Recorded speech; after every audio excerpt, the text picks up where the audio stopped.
season 6? I think so. For the last 2 years, I've said I'm not going to do it this year.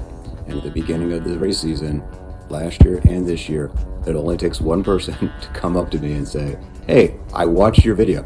Not I like your video, just I watched your video. Unfortunately, I did not take any video. Like I said, I kind of wasn't planning on doing this. So for this first video, I have a couple little things.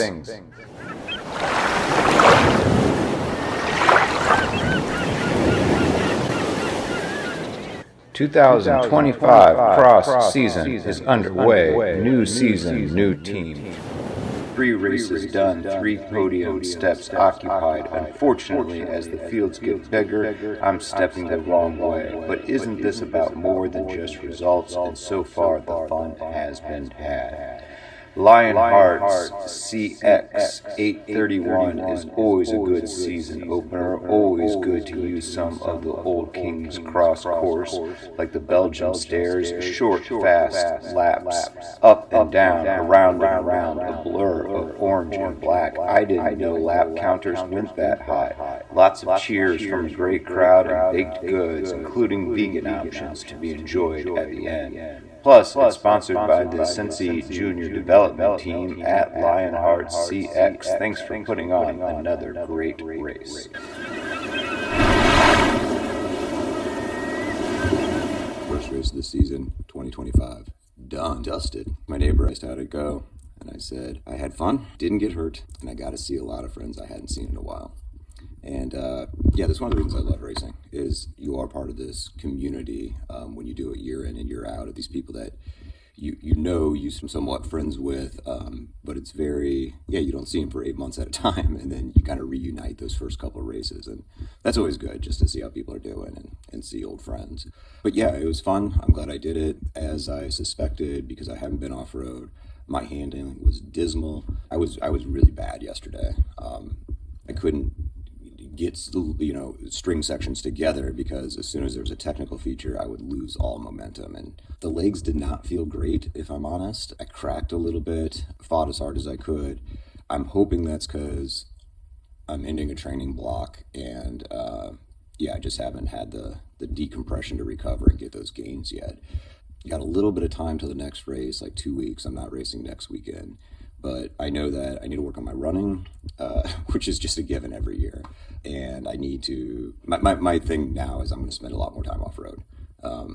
Just need to get used to, just get used to the bike and getting loose a little bit.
that rhythm going, I think, for going to races. Like, I pack the race bag. What you got in that bag? Baby wipe. I wanted to show what was in my race bag. I don't set this out in my living room normally. I'm just doing this to make the video easier.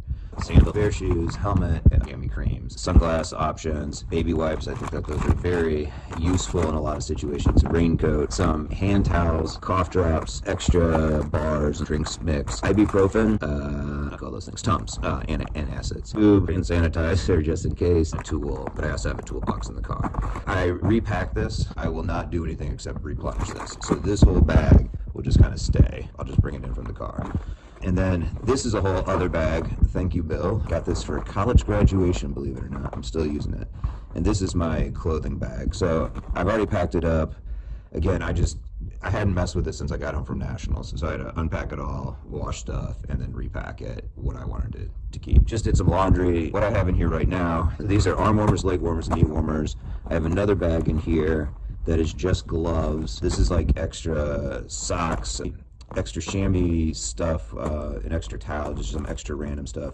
Rain pants, those will be in there. Numerous hats, extra set of shorts, and then I have a series of long weather or cold weather sort of different layers of jerseys. So vest, fleece, a little bit heavier fleece, and then a real warm one. Undershirts, so I have long sleeve undershirts and short sleeve undershirts. Probably should put it that way because I probably will wear short sleeve if I wear them.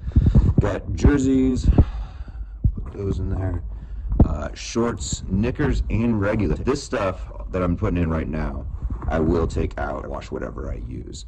So, but it just makes it easy because I have all this other stuff just ready to go. And then socks. So I actually have like Lucky Racing socks. Again, I'm just kind of setting this up for the season. So I have it all here. It's always in there. I don't have to worry about it every single weekend. And then this is the other bag. I normally don't have my cooler in my living room. But I've packed this up. The only thing that's not in here is my sandwiches that I've already made. So I have a couple peanut butter and honey sandwiches, my go-to, those of you that know me. Got so he'd stay up all night making sandwiches. I'm making my lunch! And so I'll eat a couple of those tomorrow throughout the day. And probably after the race too. So, bunch of waters, Dr. Pepper Zero, my go-to kind of drink during the day. 2 cans of mini Coke. I will probably drink one of those right before the race. Recovery drink or recovery powder just powder in there right now.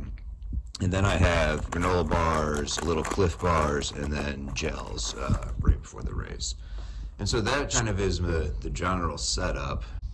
I almost forgot to put that jersey in there. Look at that thing. I'm not sure I'll wear this tomorrow, but I'm a little self-conscious about wearing it. But it does kind of look cool. Yeah, I know it's a small thing, but if you can't tell, I'm actually proud. If you've never raced cross, which if you're watching this, you probably do race cross, but if you haven't, it's a heck of a good time.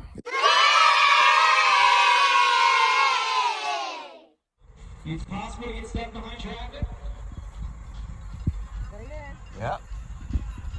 That's good. Race is live if you were not racing.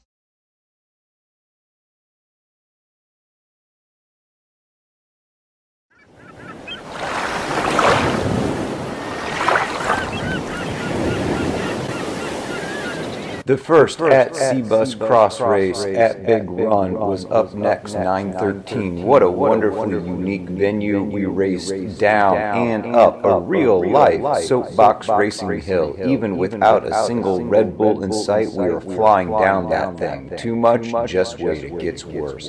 I haven't done this race in a hot minute, and I don't remember it being so tight through most of the course. I do remember that off-camber 180, lots of fun, and a good early season race to sharpen the handling skills.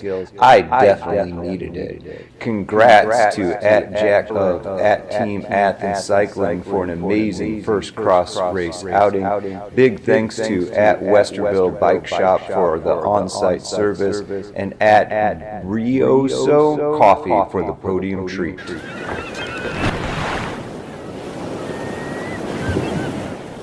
All right, into the third race of the season, Harbin Park. Traditionally a course that I've enjoyed, not always done well on, but always enjoyed. The word is there is some of the old parts of the course, which I don't know what that means, but I think that probably means stuff we used to do when it was part of King's Cross and some sections we haven't done. So looking forward to it. Yeah, today is all about remembering the fun of racing cross. The idea that somebody set up a course this morning for me and my friends to go play.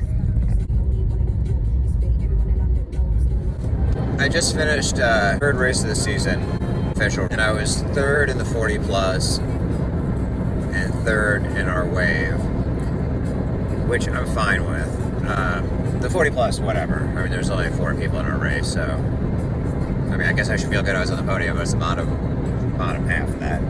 I just kicked it right. It was a lot of fun. A lot of fun. I think, yeah, they made some changes this year, and there's like a hard, long hill still, for those of you that are familiar with Harbin Park. But it's on the back. I don't know, it's a little bit different, but a lot of fun technical stuff. Like not, yeah, just flowy, and it's just a lot of fun. It's a lot of fun. Yeah, and I think that I raced relatively well. I kind of blew up. Maybe I just lost a little bit of focus there. No, I was just on the back foot for a minute. I think that's all it was. And then I never got back on the front foot, so maybe I did blow up. I don't know. But it was a lot of fun. This video.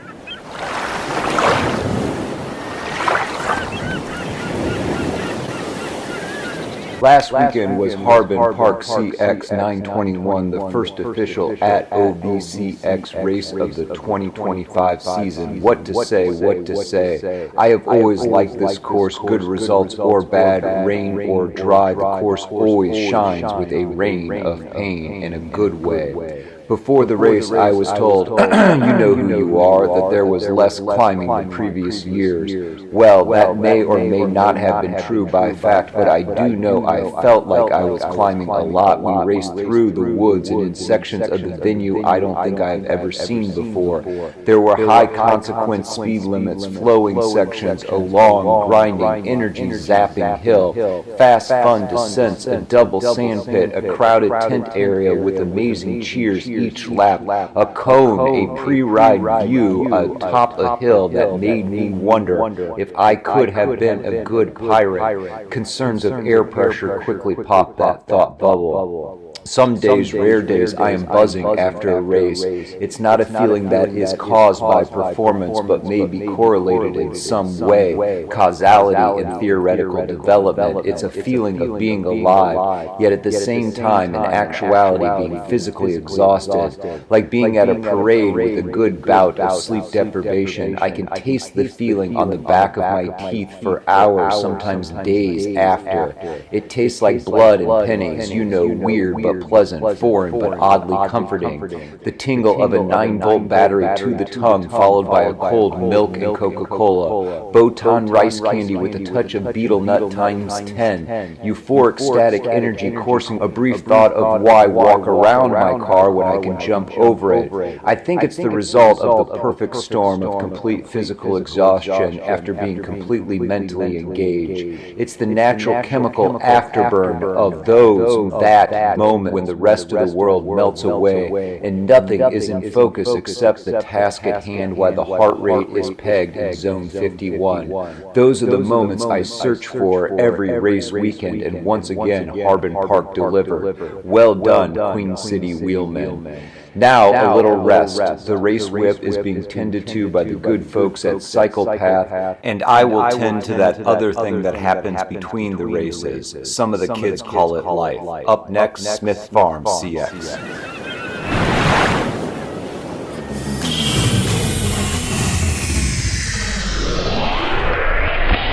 That's me right there. This video was taken by a buddy of mine. This is his second race, I think, and he is now on the start-finish stretch of the SmithFarms race. I did not record the race, and he did, so I'm using one of his laps just to kind of discuss some of the things I was doing and how I approached it and thought about it. I also want to note that I did this single speed race, so my line choice and some of that stuff was influenced by that I only had one gear. So anyways, you can read into that what it is. Look, there I am. So this is the start-finish stretch. A lot of this course is pretty cookie-cutter, grass field sort of cross, like these corners. I like that they mix this up and have some of this section because a lot of this is just wide open. So when we started, we actually started way back there, and then we went up here. On this climb right here, and if you didn't do this race, you're like, what climb? But if you did the race, you're like, that's definitely a climb. Falso piano, a false flat. It was grinding. So I really try to put effort up going up this, particularly because the gearing I had on the single speed, I could do it. And also because you get a little bit of respite, I guess, after you make this corner. On the first lap, that was the first pinch point, but all this was pretty open, so it was really safe. It's a relatively small field, but you can see how wide this is. It tightens up through here, and then we're getting ready to go into the barriers. And I want to point out something here. Watch Jack's shadow. That's whose video we were watching. I really like what he did. It's the same thing I was doing. This is something I learned by watching and listening to people that were way better than me. And that is making sure that you are like coming into the dismount, not necessarily waiting to get around the corner, but you're thinking about the dismount and how to get into those barriers, and not waiting to unclip until you get around the corner. So if you notice, watch his shadow, he will start to unclip as he's making the apex. I was doing the exact same thing, because if you wait until you make that turn, it's just too short a time to try to get unclipped and all that. And if you unclipped over, too far out, then obviously you had to run around the corner, which would be annoying. See, he's already off. Or out, I guess, not off. All right, also, coming around this corner, I kind of took the line. I was kind of bending the tape on the outside, which not on purpose, but there's a divot right there. I think you could hit that divot anywhere. I don't think it really mattered. But yeah, whatever. The other thing that actually Jack pointed out to me, and I can't believe I've done this race a lot. I've never done this before. This is going to be so elementary to most people, I think. In these tires he's getting ready to go over. I was trying to step in between the tires, like in the middle, and he was like, go where they're connected, because that's the smallest distance you have to go over. And that's what everyone else was doing, and I ended up doing. But yeah, I don't know why I didn't think of that until we were pre-riding and he pointed that out. So that's something I incorporated, pre-riding with somebody else, talking about different stuff.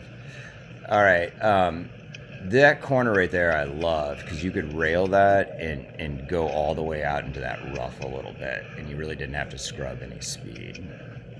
So this section goes into a little bit of a downhill, those of you that did this race, and then there's that sketchy gravel corner. Now again, I was on a single speed, so that I couldn't, I spun out on this if I tried to spin this, but it's so short. I actually was doing something I'm not sure if other people were doing it or not, but when you go through this corner, there's gravel in this corner that was a little bit loose. It was really chunky gravel, in that it was pretty hard in there, pretty good, but it was giving, and is giving more and more as the day went on.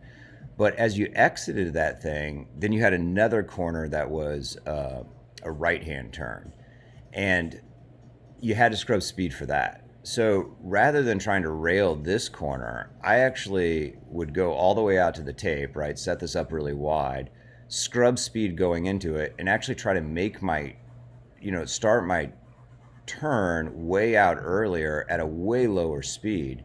And then just the speed I was trying to get into this corner was the speed I wanted to be at the next corner. And again, this is part of because I was on a single speed, I had to think about this a little bit more. But what that I didn't push this, I guess, like try to accelerate into this corner. I actually tried to back the speed off way before I got into the corner rather than try to carry the momentum. I tried to scrub it off way before, like hard scrub it off. Like way slower than that. But then I would exit over here. Wait, let me back that up just a minute. So what would happen is, I mean, his exit's pretty good, actually. And again, I'm not saying there's anything wrong with Jack's lines here at all. It's just I did something different. Man, this is a slow way to back up, right? There's got to be a faster way to do this. So when I would come out of this, I was lining up. He kind of goes this way, which I saw. I watched a lot of, in his race, a lot of people do this. Some people are like going way out there. But I try to set it up so that when I came out of this, I was actually going, like, my tire was already pointed this way towards the corner. So what that required me to do was, again, this is so minor, maybe no one cares. And also, I was going slow. I'm scared of this stuff right now, as those of you that watch this series will understand. So I was like probably over here and hitting it that line going that way. So yeah, that's what I was doing. I still anticipated the slide though. I was slid through there every single time, or it felt like I did. All right, so what I discussed with Jack before on this section was, this I think is a good power section. Oh, obviously it's a good power section if you have gears. I don't know what I was on as far as the gearing, but I was way too low. So I was spinning out so hard. The first lap, I did everything I could to try to pass people, and the geared guys would just like come right by me. But on the second, in my race, on the second lap, I basically came up to the lead group coming into this section, and when we hit this section, all those guys, the two single speeders too, just took off just because they had bigger gears. All right, this is another section though that if the distance wasn't made here, you had to be patient through the next S corners. I think that was not the place to pass. So on my first lap, for instance, guys, I was trying to pass geared guys.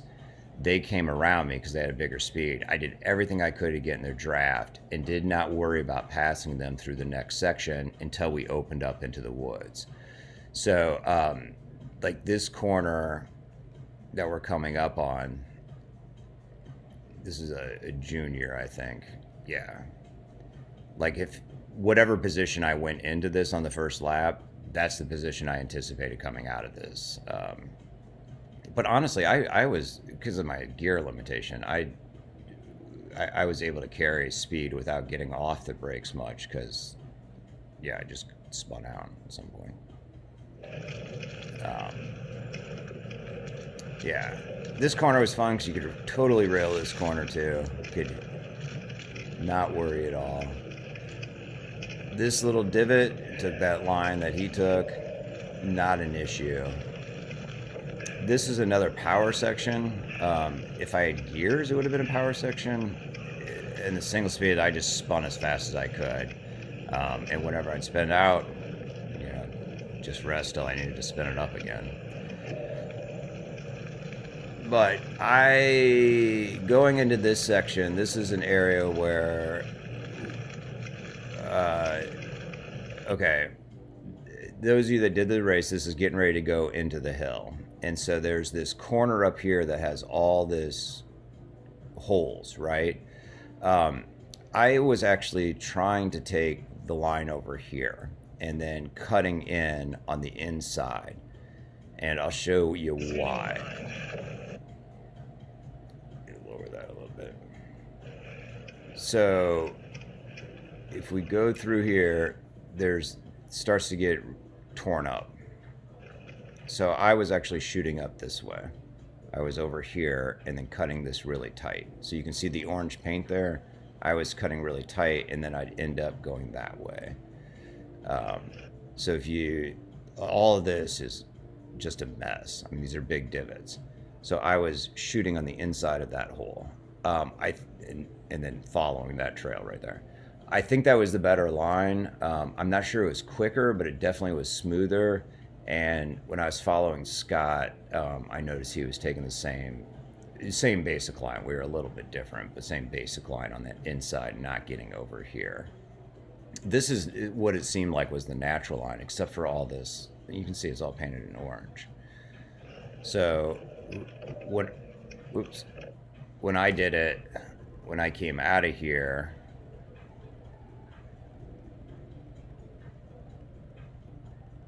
I lined it up so that, let's see, where is that? So I was basically hitting this. So I came out on this, and then I was going, like taking the line there. So I didn't have to do this overcorrection. Again, I'm not sure my way was faster, but with the single speed, it definitely made more sense. This little hill just had to pop it over. There's no two ways about it. Just gonna have to do 3 hard power strokes. All this was pretty boilerplate. Boilerplate? Cookie cutter? I don't know what the right word is. This is another corner that I would quote unquote bend the tape and get into this rough almost every single lap coming out of there.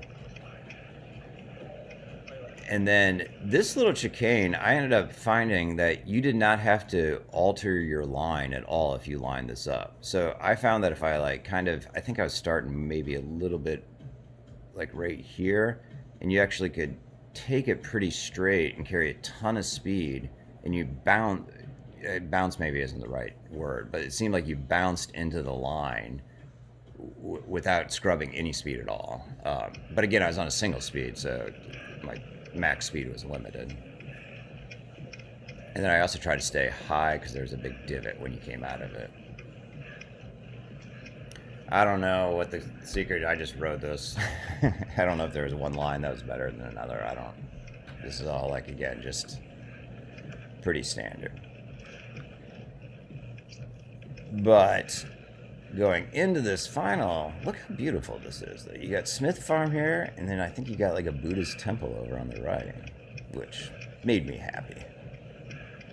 All right, this little hip thing looked when I was driving in, I was like, how am I going to ride that thing? It looked way more intimidating than it actually is. And what I want to point out here is I took the line that Jack is going to take in pre-ride the first couple times. And then every time I did it in pre-ride after that, I kept moving further and further over on the right, on the exit, to see what was over there. And what I realized is there's dead grass that makes it look like there's a drop. There is not a drop. So I was not cutting it as hard as you'll see like Jack was, which is what it seemed like you had to do. Like I said, that's what I was doing the first couple when I was pre-riding. But you could actually go further out, drop it into that dead grass, and then I think it shot you out at the end better. So, see, this is what I'm talking about. This looks like it was a drop, but you could go straight. Like I was going right down there and not doing that extra move. Again, was it faster? I don't know. I can tell you I wasn't thinking about it, though.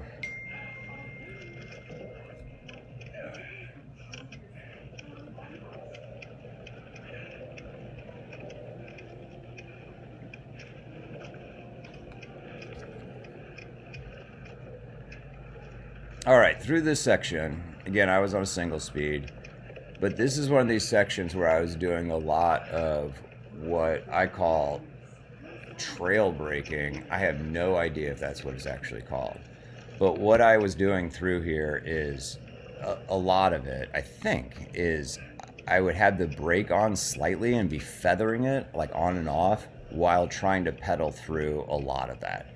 And it's counterintuitive. This is another section that I would try to be pedaling through this in an ideal world, at least, with that rear brake sort of dragging on and off.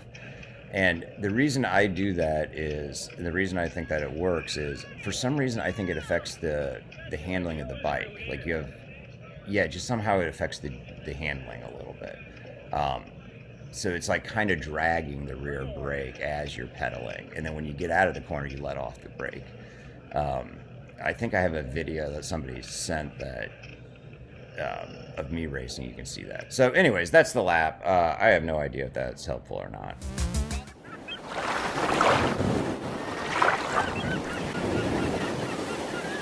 I just got done with Brookside. Always a great course. This is what I can say about today. My bike handling was absolutely atrocious, like embarrassingly bad. I don't know what was going on. Technically, I just was not good. Smoked in the sprint. I'm tired. All in all, another good day at the races. Love that course. The course is so much fun. To give a brief update on the last two races I did. The first one was Lodbell, I think is how you say it. It was the third race in the Cap City Cross Series. This was, I look back, I think this is the fourth cross race I ever did was on this course, and I don't know if I've done it since. It was a lot of fun. It had 3 different plateaus, so you kind of do some technical stuff down by the river, climb up, do some technical stuff and climb up to the next plateau, do a little bit of technical stuff on that plateau, and then you descend, do a little technical stuff on the second plateau, descend, and then you're back into the technical stuff in the first plateau. So it was a lot of fun, kind of cooler weather, so that was kind of good. The big thing that I wanted to talk about in that race is there was a moment where there was a rider right in front of me, and I was having trouble closing the gap up to him, and I could look behind me and see that the next rider back was a ways back. And so I had this moment in my mind where I was thinking, okay, just keep it here, and this is the result. And then I quickly shift my thinking and thought, no, he's not pulling away yet. Until he clearly starts pulling away, you need to keep trying to close that gap, even though I'd been trying to do it for 3/4 of a lap, half a lap at some point.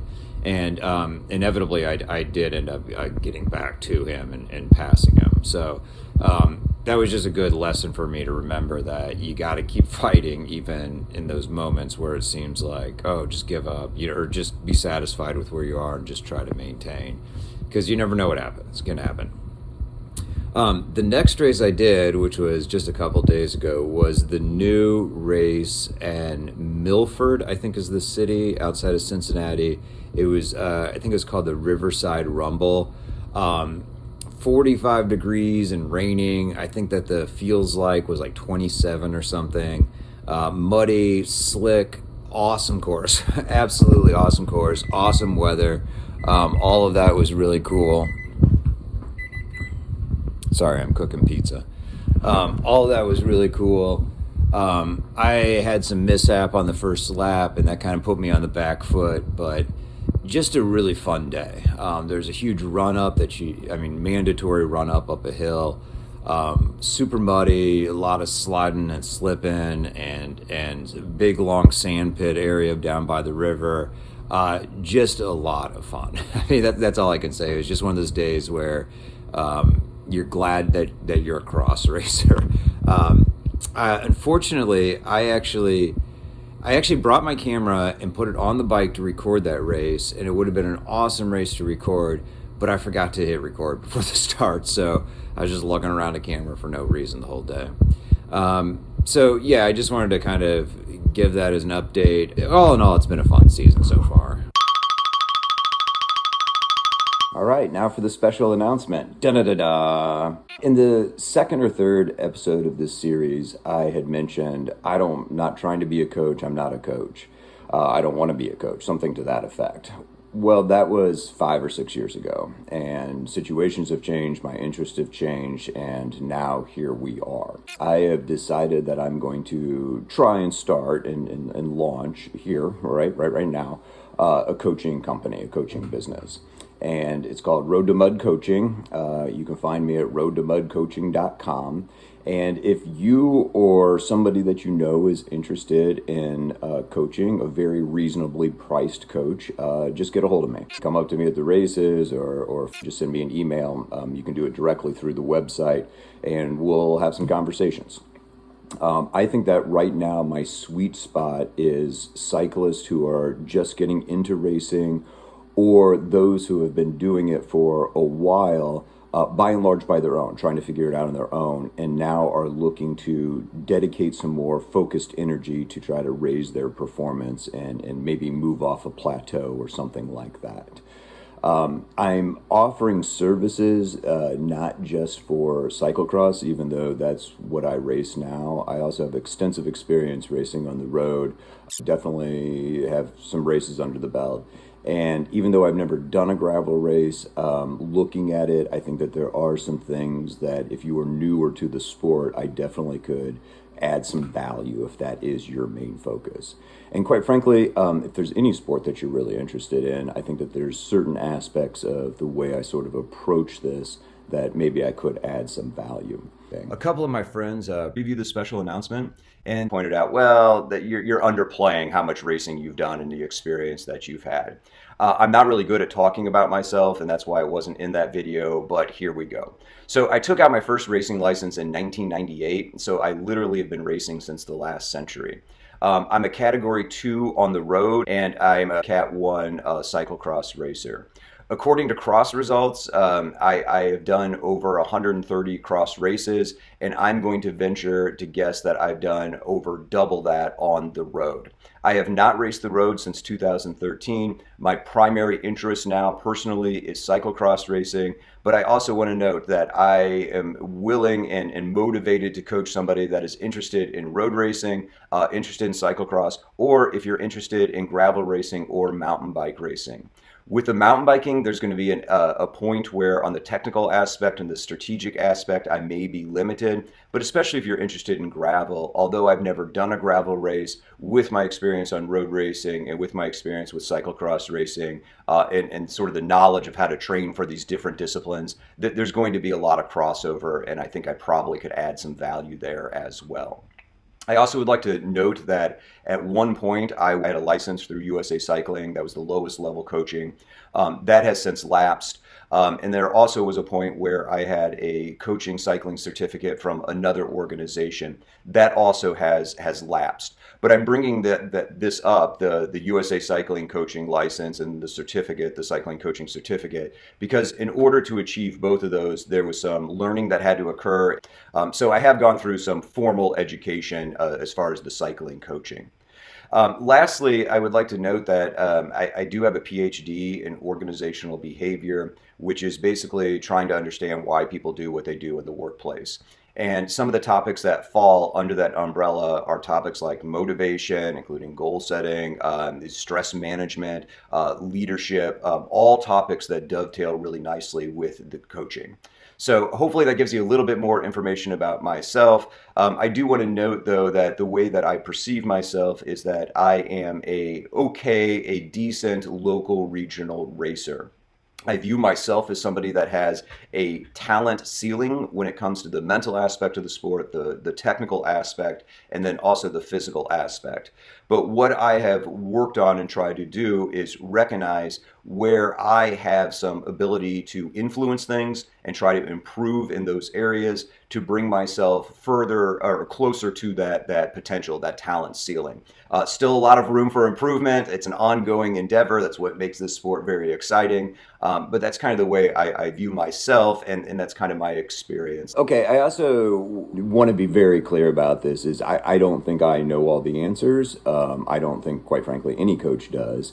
And I think that coaching isn't just about drawing up a training program for you. It's about working with you and your specific performance goals and understanding your life demands and how we can manage all of that so that we can bring you in closer alignment with your performance goals. I view cycling performance as there's a physical aspect, there's a technical, which include the strategic, and then there's a mental aspect of it. And I think what a good coach does is, they work with drawing up training programs and things like that, but they also act as a sounding board so that, we're learning along the way so that we continue to improve performance if that is the goal. One of my views is that if you are interested in hiring me as a coach, we first would need to have a conversation or two, maybe even three, to determine a couple things. One is for me to determine whether I think I can actually add value. I am not going to take on anyone that I don't think that I could actually add some value to their performance goals and meeting their performance goals. And the other thing that we would need to determine is if there's enough chemistry there that both of us feel that we can communicate in such a way that the value I feel I could instill, you can receive that. So, this is kind of a two-way street in that sense. But my point is that if I don't see a situation where I think I can actually help, I'm not just trying to get quick grab money. I'm really trying to focus on people that I think I could really add a lot of value. Did I mention I'm reasonably priced? Very reasonably priced, I think, for what I'm offering. So again, if you're interested, just reach out. You can email me directly through roadtomudcoaching.com. Hope to hear from you soon.